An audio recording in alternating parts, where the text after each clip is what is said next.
No Resposta Católica de hoje, gostaríamos de responder à pergunta da Maria Raquel de por que o ateísmo é tão comum nas universidades. Bom, em primeiro lugar, nós precisamos entender o que é ateísmo, porque a maior parte das pessoas fica num conceito de ateísmo que é etimológico, ou seja, o significado da palavra.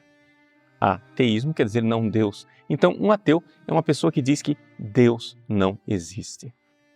Mas, se nós formos ver no Catecismo da Igreja Católica, no número 2123 e seguintes, nós iremos ver que, na realidade, o ateísmo é um fenômeno muito complexo, é um fenômeno que tem várias facetas e que esta definição etimológica ela não é suficiente. Mas, se nós formos coligir, recolher todos os tipos de ateísmos, nós iremos ver que eles terminam numa atitude fundamental.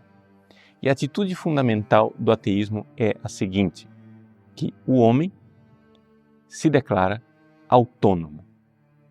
E, para que haja autonomia do ser humano, eu preciso afastar completamente que haja uma outra divindade. Por que eu uso a palavra outra divindade? Porque, na realidade, não existe ateísmo. O que existe é idolatria. Ou seja, o homem que se autodiviniza e se coloca no lugar de Deus. Seja o homem individual, seja a coletividade do ser humano que começa a determinar o que é certo e o que é errado. Vejam, muitas pessoas acham que Deus é uma realidade irrelevante para as nossas vidas, né? Que Deus seria algo que não muda o nosso dia a dia. Uma ideia que com ou sem a qual o mundo continua tal e qual. Mas isso não é verdadeiro. Pense comigo. Se existe um Deus, eu não me pertenço. Se existe um Deus, eu sou para Ele. Se Ele é o meu Criador, eu sou a criatura. Ele é o oleiro, eu sou o barro. Eu devo me deixar modelar por Ele. Eu que devo mudar e me adequar ao seu projeto, me adequar ao seu plano de Criador. Portanto, isso muda a minha vida completamente. Ora, o que é que nós vemos na realidade, na prática das nossas universidades no dia a dia? O que nós vemos é que o momento de entrada na universidade é o momento em que as pessoas começam a conhecer um liberalismo moral muito grande. Isso não é simplesmente uma ideia minha, isso é uma realidade que pode ser constatada estatisticamente. O público universitário, moralmente, é muito mais liberal do que as pessoas que não são do ambiente universitário. E é este liberalismo moral que termina fazendo com que tantos jovens deslizem na direção do ateísmo. O caminho é muito simples.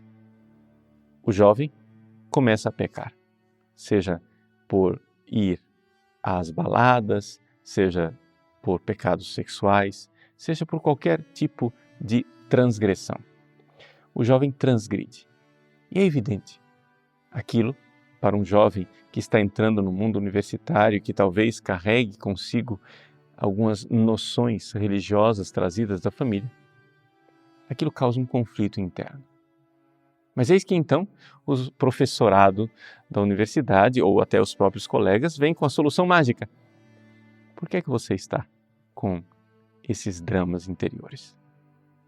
Tudo é tão relativo. O certo e o errado somos nós quem determinamos. E então a pessoa é introduzida no relativismo moral. O relativismo moral que diz o seguinte: para mim existe um certo e um errado, para outra pessoa existe outro certo e outro errado. E se você diz que existe algo que é objetivamente certo e objetivamente errado, você é um ditador. Você é uma pessoa que está impondo a sua moralidade aos outros. Você é um imperialista moral. É esse fenômeno que o nosso Papa Emérito Bento XVI chamava de ditadura do relativismo. Veja então que o homem toma o lugar de Deus?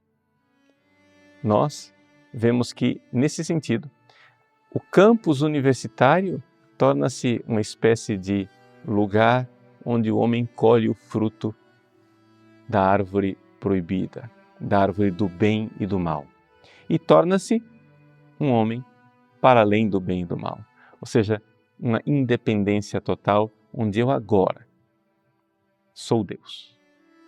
Eu determino o bem, eu determino o mal. Não posso suportar que exista um Criador, porque sou eu quem irei criar o bem e o mal. Aqui, o filósofo Friedrich Nietzsche, um filósofo ateu que morreu no ano de 1900, é o porta-voz de toda esta realidade que nós vemos em nossas universidades.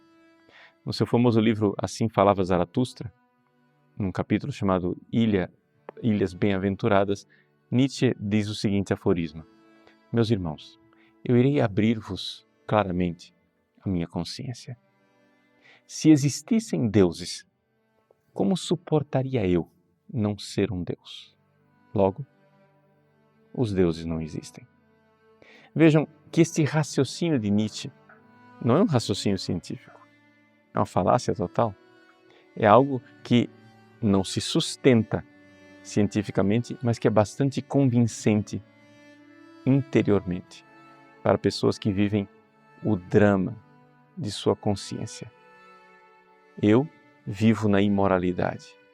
A minha consciência me acusa e diz: Deus não quer isto. Como resolver? Ao invés de ir para o confessionário, pedir perdão e fazer um novo propósito de emendar a minha vida, é muito mais fácil, com uma canetada, tirar Deus da lista. Assim, se a minha consciência me acusa, isso é porque eu recebi uma formação quadrada, conservadora e ultrapassada. Nós estamos nos tempos modernos. Nós sabemos muito bem que aquilo era o pecado antigamente, mas as coisas mudam. Cada geração e cada época determina aquilo que é pecado, que é bem ou que é mal. Ou melhor ainda, cada pessoa pode determinar o que é bem e o que é mal. E sendo assim, nós somos deuses. Nós nos colocamos no lugar de Deus.